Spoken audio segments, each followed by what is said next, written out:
အားလုံးပဲမင်္ဂလာပါညီမကတော့ NCC Level 4 Diploma in Computing Weekend Class မှာတက်ရောက်နေတဲ့မတ်အင်ဒရီမြတ်မေမဲ့ဖြစ်ပါတယ် NID ကိုရွေးချယ်ဖြစ်ခဲ့ပုံလေးပြပြပေးပါအောင် IT ကျောင်းတက်မယ်ဆိုပြီးတော့ညီမ IT ကျောင်းကြီးအများကြီးကိုလေ့လာစုံစမ်းဖြစ်ခဲ့တယ်အဲ့ဒီထဲမှာ NIT က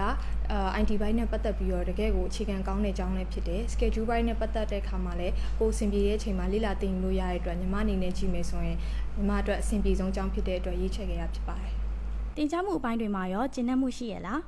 ဟုတ်ကဲ့ကျင့်တတ်မှုအများကြီးရှိပါတယ်အဓိကကတော့ဆရာမတွေရဲ့ကျွမ်းကျင်မှုကြောင့် NIT ကိုရွေးချယ်ခဲ့ရမှန်တယ်လို့ခံစားရပါတယ် ကျောင်းကနေတခြားဘလို့အခွင့်အလမ်းတွေရောရနိုင်လဲ